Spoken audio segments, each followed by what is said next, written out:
America Iran സമാധാന ധാരണയ്ക്ക് പിന്നാലെ മധ്യപൂർവേഷ്യയിൽ സംഘർഷം ശമിക്കുമെന്നായിരുന്നു ലോകത്തിന്റെ പ്രതീക്ഷ. എന്നാൽ ഹോർമൂസ് കടലിടുക്കിന് സമീപം ഒരു ചരക്ക് കപ്പലിന് നേരെയുണ്ടായ ആക്രമണം ആ പ്രതീക്ഷയ്ക്ക് വലിയ തിരിച്ചടിയായിരിക്കുകയാണ്. ആഗോള വ്യാപാരത്തിന്റെ സുപ്രധാന സമുദ്രപാതയിൽ വീണ്ടും സുരക്ഷാശങ്ക ഉയർന്നതോടെ യുദ്ധം അവസാനിച്ചുവെന്ന പ്രഖ്യാപനത്തെക്കാൾ യാഥാർത്ഥ്യം ഇപ്പോഴും അപകടകരമാണ് എന്ന് വ്യക്തമാവുകയാണ്. സിംഗപ്പൂർ പതാക ഘടിപ്പിച്ച ചരക്കുകപ്പലിനു നേരെയാണ് ആക്രമണം ഉണ്ടായതെന്നാണ് സൂചന. ഒമാൻ തീരത്തെ ദാഹിദിനു തെക്കു കിഴക്കായാണ് കപ്പലിനു നേരെ ആക്രമണം ഉണ്ടായതെന്നും കപ്പലിനു കേടുപാടുണ്ടായെന്നും United Kingdom Maritime Trade Operations അറിയിച്ചു. അതേസമയം കപ്പൽ ജീവനക്കാർക്ക് പരിക്കില്ല. ഇറാനും യുഎസും ഇടക്കാല സമാധാന കരാറിൽ ഒപ്പുവെച്ചതിനു ശേഷം ആദ്യമായാണ് ഹോർമൂസ് കടലിടുക്കിൽ കപ്പലിനു നേരെ ആക്രമണം ഉണ്ടാകുന്നത്. സമാധാന കരാർ നിലവിൽ വന്നതിനു ശേഷം ഹോർമൂസ് മാർഗമുള്ള കപ്പൽ ഗതാഗതം വർദ്ധിച്ചിരുന്നു. ഹോർമൂസ് കടലിടുക്ക് വഴിയുള്ള സുരക്ഷിത യാത്രയ്ക്കായി ഒമാൻ പ്രഖ്യാപിച്ച പുതിയ കപ്പൽ പാത അംഗീകരിക്കില്ല എന്ന് ഇറാൻ റവല്യൂഷണറി ഗാർഡ് സേന അറിയിച്ചിരുന്നു. ഇറാനുമായി കൂടിയാലോചിക്കാതെയുള്ള നടപടിയാണിതെന്നും IRGC ആരോപിച്ചു. നിർദ്ദേശങ്ങൾ അനുസരിക്കാത്ത കപ്പലുകൾക്കെതിരെ നടപടി ഉണ്ടാകും. ഹോർമൂസിൽ ഇറാൻ നിശ്ചയിച്ച പാതയല്ലാതെ പുതിയ പാത വഴിയുള്ള യാത്ര അപകടകരമായിരിക്കുമെന്നും സുരക്ഷയ്ക്ക് യാതൊരു ഉറപ്പുമില്ല എന്നും ഇറാൻ സേന മുന്നറിയിപ്പ് നൽകി. ഇറാന്റെ നിയന്ത്രണ പരിധിക്ക് പുറത്തുള്ള പുതിയ കപ്പൽ പാത വഴി ലൈബീരിയയ്ക്ക് എണ്ണക്കപ്പൽ ഹോർമൂസ് കടന്നതിന് പിന്നാലെയാണ് മുന്നറിയിപ്പ് നൽകിയത്. ഒമാന്റെ ഓരം ചേർന്നുള്ള പാത വഴിയാണ് ഈ കപ്പൽ വ്യാഴാഴ്ച കടന്നുപോയത്. ഹോർമൂസ് കടക്കാൻ ഫീസോ ട്രോളോ ഈടാക്കാൻ ആരെയും അനുവദിക്കില്ല എന്ന് US State Secretary Marco Rubio ബെർലിനിലെ വാർത്താ സമ്മേളനത്തിൽ പറഞ്ഞിരുന്നു. ഇറാന്റെ ആസ്തി മരവിപ്പിച്ചത് പിൻവലിക്കുന്നതോടെ ആ പണം US നിന്നുള്ള കാർഷികോൽപ്പന്നങ്ങൾ വാങ്ങാനാകും ചെലവഴിക്കുക എന്ന് ട്രഷറി സെക്രട്ടറി സ്കോട്ട് ബെസന്റ് പറഞ്ഞത് ഇറാൻ തള്ളുകയുണ്ടായി.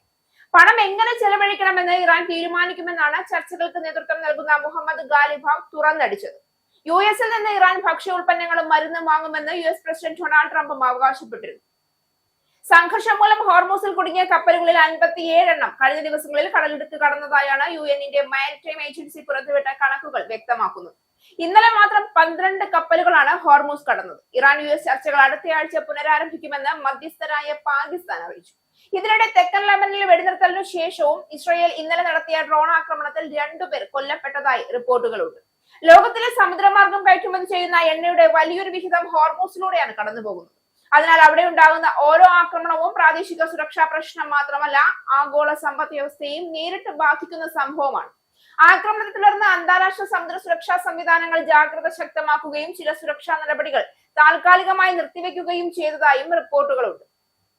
ഇതോടെ കപ്പൽ ഗതാഗത മേഖലയിലും ഇൻഷുറൻസ് ചെലവുകളിലും വലിയ ആശങ്കകൾ ഉയർന്നിരിക്കുകയാണ്. സമാധാന കരാർ ഒപ്പിടുന്നത് എളുപ്പമായേക്കാം, എന്നാൽ അതിനെ ഭൂമിയിലും കടലിലും യാഥാർത്ഥ്യമാക്കുക അത്ര എളുപ്പമല്ല. ഇറാന്റെ സുരക്ഷാ നിലപാടുകളും അമേരിക്കയുടെ നാവിക സാന്നിധ്യവും പ്രാദേശിക ശക്തികളുടെ താല്പര്യങ്ങളും തമ്മിലുള്ള വിശ്വാസം ഇപ്പോഴും പൂർണ്ണമായി മാറിയിട്ടില്ല.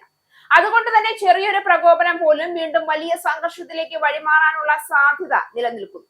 എന്നിരുന്നാലും എണ്ണ വിപണി ഇതുവരെ വലിയ പരിഭ്രാന്തി പ്രകടിപ്പിച്ചിട്ടില്ല. യുദ്ധകാലത്തെ അപേക്ഷിച്ച് കൂടുതൽ കപ്പലുകൾ വീണ്ടും ഹോർമൂസിലൂടെ സഞ്ചരിക്കാൻ തുടങ്ങിയതിനാൽ എണ്ണവിലകൾ മുൻകാല നിലയിലേക്ക് മടങ്ങുന്ന പ്രവണതയാണ് നിലവിൽ കാണുന്നത്.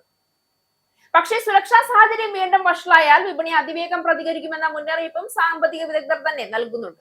അതിനാൽ ഹോർമൂസിലെ ഈ ആക്രമണം ഒറ്റപ്പെട്ട സംഭവം മാത്രമല്ല, യുദ്ധാനന്തര സമാധാനത്തിന്റെ ശക്തി പരീക്ഷിക്കുന്ന ആദ്യ വലിയ പരീക്ഷണമായി ഇതിനെ വിലയിരുത്തേണ്ടതുണ്ട്.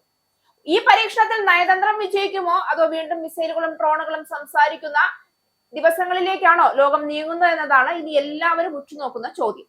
സമാധാനം പ്രഖ്യാപിക്കാം, പക്ഷെ അതിനെ സംരക്ഷിക്കാൻ വിശ്വാസവും നിയന്ത്രണവും അന്താരാഷ്ട്ര സഹകരണവും ഒരുപോലെ ആവശ്യമാണ്. അല്ലാത്ത പക്ഷം ഹോർമൂസിലെ ഓരോ ആക്രമണവും ലോക സമ്പദ് വ്യവസ്ഥയ്ക്കും ആഗോള സുരക്ഷയ്ക്കും വീണ്ടും വലിയ മുന്നറിയിപ്പായി മാറാം.